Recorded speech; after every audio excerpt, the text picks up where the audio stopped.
Hello hi friends, welcome back to my channel.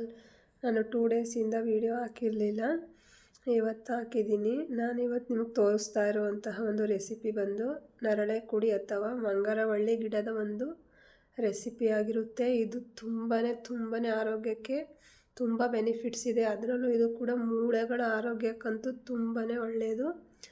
ಆದಷ್ಟು ಎಲ್ಲರೂ ಈ ರೆಸಿಪಿನ ಸ್ಕಿಪ್ ಮಾಡಬೇಡಿ, ಕೊನೆ ತನಕ ನೋಡಿ. ಆಲ್ಮೋಸ್ಟ್ ಎಲ್ಲ ಚಟ್ನಿ ಮಾಡ್ತಾರೆ ಇದರಿಂದ. ನಾನು ಇದರಲ್ಲಿ ಸಾಂಬಾರು ಮಾಡಿ ತೋರಿಸಿದ್ದೀನಿ. ಅದು ಸಾಂಪ್ರದಾಯಿಕವಾಗಿ ಟ್ರೆಡಿಷನಲ್ ಆಗಿ ಚೆನ್ನಾಗಿರುತ್ತೆ. ಮುದ್ದೆ, ರೈಸು ಎಲ್ಲದಕ್ಕೂ ಚೆನ್ನಾಗಿರುತ್ತೆ. ಈ ರೆಸಿಪಿನ ಪೂರ್ತಿ ನೋಡಿ. ಮಂಗರವಳ್ಳಿ ಗಿಡ ನಾನಿಲ್ಲಿ ಇದು ಎಷ್ಟು ಅಂತ ಹೇಳೋಕ್ಕಾಗಲ್ಲ, ಸ್ವಲ್ಪ ತಗೊಬಂದಿದ್ದೆ. ಅದನ್ನು ಚೆನ್ನಾಗಿ ಕಟ್ ಮಾಡಿ ನೀರೊಳಗಡೆ ತೊಳೆದು ಇಟ್ಕೊಂಡಿದ್ದೀನಿ. ಇದು ಕೈ ತುಂಬ ಕಡಿಯುತ್ತೆ ಫ್ರೆಂಡ್ಸ್. ನೀವು ಇದನ್ನು ಕ್ಲೀನ್ ಮಾಡಬೇಕಾದ್ರೆ ಒಂದು ಕವರು ಇಲ್ಲಾಂದರೆ ಗ್ಲೌಸ್ ಉಪಯೋಗ ಮಾಡ್ಬೋದು.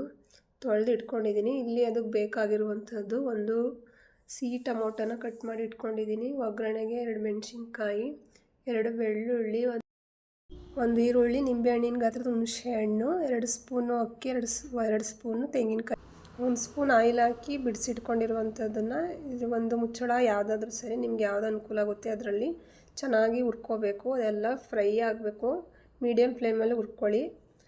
ಅದಾದಮೇಲೆ ಈರುಳ್ಳಿ ಕಟ್ ಮಾಡ್ಕೊಂಡು ಇಟ್ಕೊಂಡಿರಿ, ಇದನ್ನು ಚೆನ್ನಾಗಿ ಫ್ರೈ ಮಾಡ್ಕೋಬೇಕು. ಸ್ವಲ್ಪ ಬೆಳ್ಳುಳ್ಳಿನೂ ಸ್ವಲ್ಪ ಫ್ರೈ ಮಾಡ್ಕೊಳ್ಳಿ. ಅದಾದಮೇಲೆ ಸ್ವಲ್ಪ ಹುಣಸೆ ಹಣ್ಣನ್ನು ಕೂಡ ಸ್ವಲ್ಪ ಬಿಸಿ ಮಾಡ್ಕೋಬೇಕು. ಅದನ್ನು ಚೆನ್ನಾಗಿ ಫ್ರೈ ಮಾಡ್ಕೊಳ್ಳಿ. ಫ್ರೈ ಆದಮೇಲೆ ನಾವು 2 ಸ್ಪೂನ್ ಅಕ್ಕಿ ಇಟ್ಕೊಂಡಿದ್ನಲ್ಲ, ಅದನ್ನು ಕೂಡ ನಾನಿಲ್ಲಿ ಫ್ರೈ ಮಾಡ್ಕೋತಾ ಇದ್ದೀನಿ. ಸ್ವಲ್ಪ ಹಸಿ ವಾಸನೆ ಹೋಗಬೇಕು, ಅಲ್ಲಿ ತನಕ ಸ್ವಲ್ಪ ಫ್ರೈ ಮಾಡ್ಕೊಳ್ಳಿ.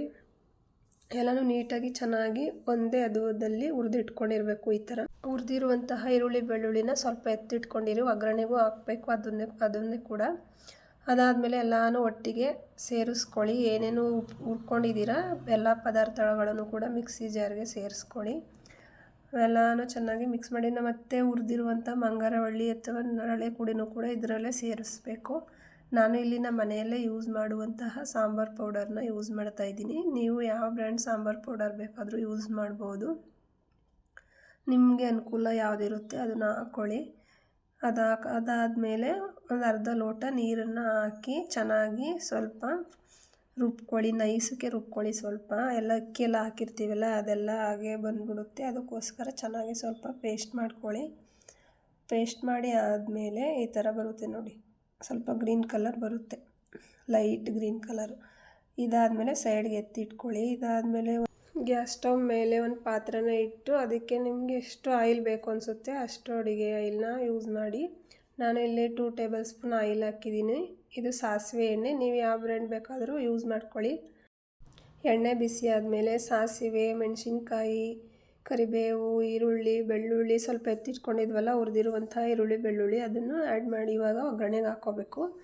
ಎಲ್ಲನೂ ಚೆನ್ನಾಗಿ ಫ್ರೈ ಮಾಡ್ಕೊಳ್ಳಿ. ಸ್ವಲ್ಪ ಘಮ ಬರೋ ತನಕ ಚೆನ್ನಾಗಿ ಫ್ರೈ ಮಾಡಿ ಆದಮೇಲೆ ರುಬ್ಬಿಟ್ಕೊಂಡಿರುವಂತಹ ಮಸಾಲೆನ ಇದರೊಳಗಡೆ ಸೇರಿಸ್ಬೇಕು.